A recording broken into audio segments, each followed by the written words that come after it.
retrouve dans un second épisode des Courriers du Cœur. Salut toi.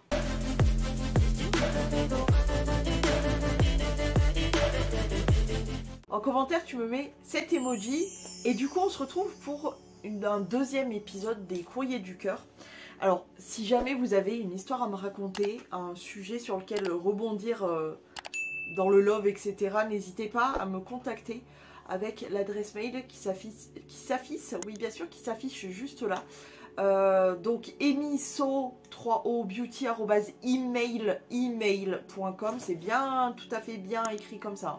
C'est voilà, il n'y a pas d'erreur. Voilà, si vous voulez me livrer votre histoire de cœur, etc. Ou si vous avez une situation un petit peu complexe sur laquelle vous aimeriez bien avoir un avis extérieur, n'hésitez pas à venir m'écrire sur cette adresse mail. Et sur ce, on va attaquer illico Macias, une nouvelle histoire qui est l'histoire de Hello. Hello qui m'écrit que elle m'avait parlé un petit peu avant et elle m'avait dit que sa deuxième histoire, vu qu'il y en a plusieurs, était encore très douloureuse et qu'elle aimait encore ce garçon et qu'il lui manque tous les jours, mais elle a décidé quand même de m'écrire. Donc c'est parti pour la première histoire. J'ai rencontré mon premier amour à l'âge de 21 ans, c'est ma première histoire, c'est en 2014. On était très amoureux, tout se passait bien. C'est quelqu'un qui a les mêmes convictions politiques et sociales que moi, elle m'a mis entre parenthèses ce qui était ses convictions politiques. Et franchement, j'ai pour ainsi dire les mêmes, mais je vais pas les citer parce que c'est bon, je me suis fait assez shadowban, etc. par YouTube, alors je suis désolée ma petite Hello, mais je ne vais pas du coup citer, je vais pas pouvoir citer tes convictions politiques, mais sache que j'ai pour ainsi dire les mêmes, voilà. Bref, on continue, je pense que s'il ne s'était pas passé ce qui s'est malheureusement passé, on serait encore ensemble aujourd'hui, on aurait fondé une famille, je pense. C'était notre rêve. On vivait ensemble depuis 6 mois quand c'est arrivé. Une nuit d'avril 2017, je suis réveillée par un bruit bizarre, une sorte de râle qui faisait vraiment flipper, qui venait de mon copain. J'ai vite allumé la lumière, j'oublierai jamais son visage, ni comment il était à ce moment-là pour le reste de mon existence. Il avait le visage tordu, la bouche de travers, le visage affaissé.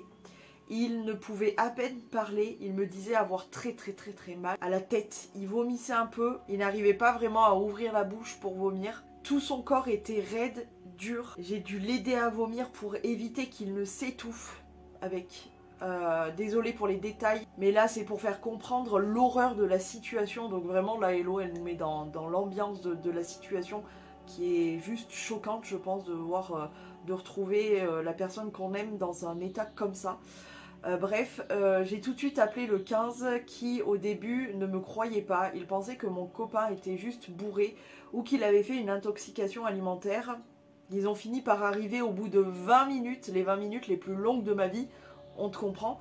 J'avais pressenti la gravité de son état. Entre temps j'avais appelé ma tante. C'est quelqu'un en qui j'ai énormément confiance, c'est ma deuxième maman.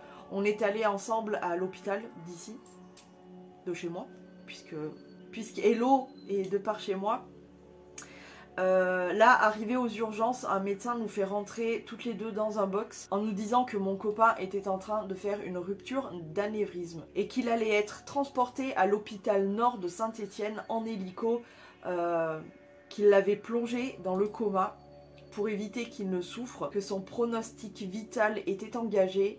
Je pleurais toutes les larmes de mon corps, je hurlais, je suppliais les infirmières de lui sauver la vie. La pire nuit de toute ma vie.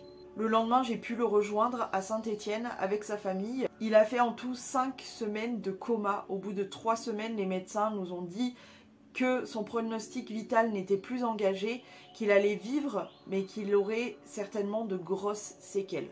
2 mois après s'être réveillé, il est parti en rééducation dans divers centres où il est resté plusieurs années. Il est aujourd'hui hémiplégique. Donc hémiplégique c'est paralysé d'un côté, là c'est le côté gauche qui est paralysé. De gros troubles de la mémoire, en gros il te répète les mêmes trucs, il va te demander ce que tu as fait aujourd'hui plusieurs fois.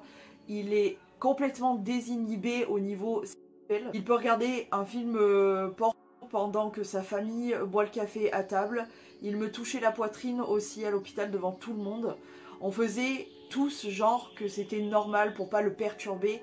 J'ai tenu 1 an et j'ai décidé ensuite de mettre un terme à cette relation car c'était beaucoup trop difficile pour moi. Je m'en rendais malade, c'était une question de survie. Aujourd'hui, c'est une personne qui ne pourra jamais travailler. Il m'aime encore, il n'a pas fait le deuil de la relation. Il m'en veut beaucoup, en même temps, je le comprends. Je reçois de temps en temps des mails où il m'insulte, il me dit qu'il m'aime et que je lui manque, etc. Je l'ai bloqué de partout, sur les réseaux à cause des insultes, mais pas sur ma boîte mail, je n'y arrive pas. Voilà pour la première histoire, désolée, c'est horrible, j'espère que les autres personnes qui auront des choses à raconter seront un peu plus drôles. J'ai choisi de te parler de cette histoire pour montrer que la maladie, ça touche les jeunes aussi. Malheureusement, il avait 23 ans quand c'est arrivé. Ouais. C'est pas que les ruptures d'anévrisme ou autres maladies, ça ne touche pas que les personnes âgées. Et ça, on se croit, en règle générale, dans la vingtaine, on se croit invincible, etc. Et moi, je t'avoue que mon ex en date avait eu un très grave accident de voiture. Et il avait été plongé pas mal dans le coma et moi malheureusement je l'ai connu après. Et ce genre de la mise en coma, etc., ça laisse forcément des séquelles, quoi qu'il arrive. Et après, c'est l'entourage qui subit. Et franchement, parfois, souvent, relativement souvent, c'est quand même pas évident à encaisser. Et enfin, on va passer à la seconde histoire de Hello, qui me dit je te raconte la deuxième histoire aussi qui est marquée aussi par la maladie. Je n'ai pas eu de chance, c'est le moins qu'on puisse dire, mais écoute, c'est comme ça, parfois on ne choisit pas, souvent on ne choisit pas d'ailleurs. C'est moins horrible que l'histoire précédente tout de même. Donc, deuxième histoire, elle me raconte, alors elle me dit désolée pour les fautes. Honnêtement j'aurais fait les mêmes fautes, t'inquiète pas pour ça, c'est pas très grave. Donc après cette histoire, je suis restée 1 an célibataire. Ensuite, en octobre 2019, j'ai rencontré un garçon sur Facebook. On a discuté pendant 4 semaines à peu près. Puis on a décidé de se rencontrer. On ne s'est pas mis ensemble tout de suite car il avait eu des histoires difficiles et il ne voulait pas de sérieux. On était un peu en amour-amitié. Au bout d'1 mois comme ça, on s'est vraiment mis ensemble. On a passé 3 ans avec des hauts et des bas, comme dans tous les couples. C'est un garçon très gentil mais très fragile. Il m'aimait beaucoup, mais il était pas vraiment amoureux de moi. Je passais toujours après sa famille et ses amis. J'en souffrais beaucoup. Il est d'origine portugaise et dans cette communauté, la famille, ça passe avant tout. On a fini par vivre ensemble quand même. Et arrivé fin septembre 2022, où il était invité à un anniversaire pour fêter les 30 ans d'un ami, vers Sog, je me rappelle plus le nom du patelin. Je n'étais pas invitée à cet anniversaire car il faut savoir que ses amis ne m'appréciaient pas beaucoup. Il manquait beaucoup de maturité, ce sont des gens qui pensent qu'à faire la fête. Ils s'amusent comme s'ils avaient 18 ans alors qu'ils en ont 30. Je suis donc restée ce soir-là chez moi, il est parti avec un pote. J'ai eu un mauvais pressentiment toute la journée, je ne savais pas pourquoi.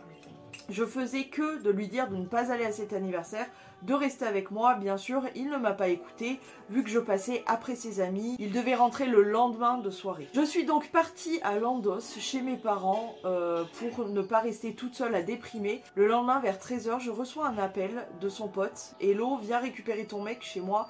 Il s'est passé des trucs hier soir à la soirée. Il a pris de la drogue. Il est allumé complet. Je sais pas quoi faire. » Vu que j'étais à Landos, moi je lui ai demandé d'assumer ce qu'ils avaient fait et de le conduire aux urgences. Il n'a pas voulu car ils avaient peur qu'il fasse des analyses toxicologiques. C'est pas facile à dire ça, pas du tout.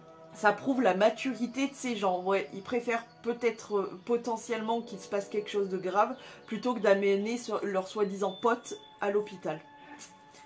Il y en a là-dedans, hein.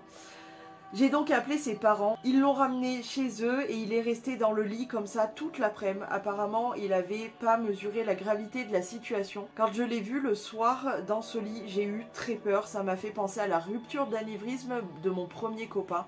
Je suis devenue comme dingue, j'ai insulté ses amis, ses parents de ne rien faire. Ils voulaient eux non plus pas la mener à l'hôpital d'ici du coup.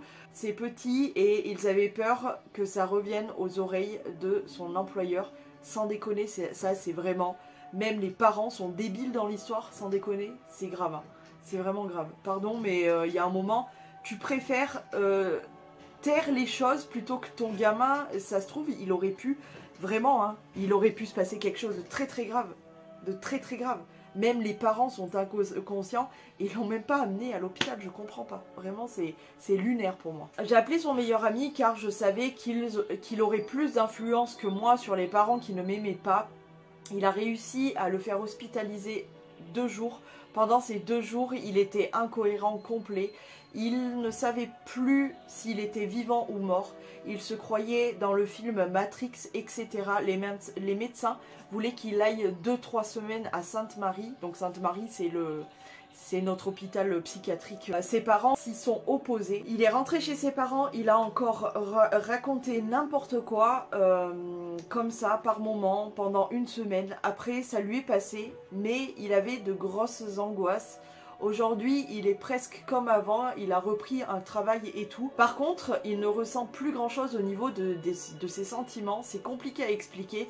Il m'a quitté car il n'avait plus rien à ressentir pour moi et car il pense que je mérite mieux que lui. Franchement, on se dit les choses sérieusement, Hello. Je pense qu'il a raison. Pour le coup, il est pas si con que ça, il a raison. Tu mérites mieux que ça. Ça fait 1 an et il cherche pas d'autres copines. Il est plus capable de ressentir quelque chose pour quelqu'un, il dit. Je sais pas si ça passera avec le temps ou pas.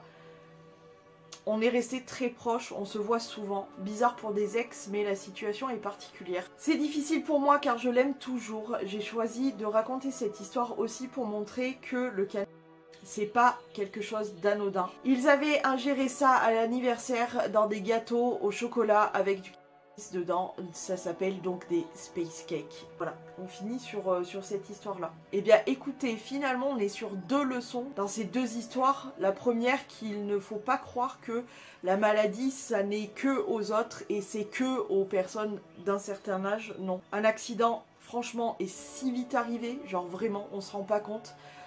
Hello vous a partagé une rupture d'anévrisme, quelque chose qui peut arriver vraiment à visiblement n'importe quel âge, son copain de l'époque avait 23 ans. Moi personnellement, comme je vous ai raconté, mon ex a eu un grave accident de voiture qui l'a plongé dans le coma pendant quelques temps. Il a failli vraiment mal finir lui aussi. Et sachez bien que ça n'est pas anodin et qu'il y a des séquelles énormes et que la famille, l'entourage, etc. en subit aussi les conséquences. Alors moi je ne l'ai pas connu avant son accident, je l'ai connu bien plus tard après. Je crois que ça faisait genre 8 ans que son accident était passé. Mais voilà, ce que pouvait me raconter sa famille, etc. Voilà, je subissais aussi les conséquences de son accident alors que je n'y étais pour rien, etc. Et juste, il n'avait pas conscience de temps en temps de ce qu'il pouvait dire ou faire. Même si ça blessait, il s'en battait les couilles, tu vois. Et pour l'entourage, c'est en ça que c'est très très très compliqué. Et pour la deuxième histoire, voilà, sachez bien que l'alcool, c'est pas pour rien qu'on dit que c'est mal. Alors déjà, c'est pas du tout cool. Franchement, il n'y a rien de cool là-dedans. Je pense que quand on est relativement jeune, mais même moins jeune, même à mon âge, il y en a certains qui sont complètement inconscients de ce qu'ils prennent, de ce qu'ils font par la suite, etc. On sait très bien que l'alcool, comme la drogue, ça mène très rarement vers de bonnes choses. Donc si vous pouvez éviter, évitez. Parce qu'il n'y a rien de cool là-dedans, parce qu'il n'y a rien de fun là-dedans, et parce que c'est pas cool en vrai, c'est pas cool. C'est pas cool du tout, il n'y a rien de au top du pompon, franchement, rien. Et je suis loin d'être un ange, je vous le dis, parce que dans ce qui concerne les 2 cases, j'ai un petit peu presque tout testé. Et j'approuve mes dires, ça n'est pas cool du tout. Eh bien écoutez, merci beaucoup Hello de nous avoir partagé tes histoires, tes 2 histoires.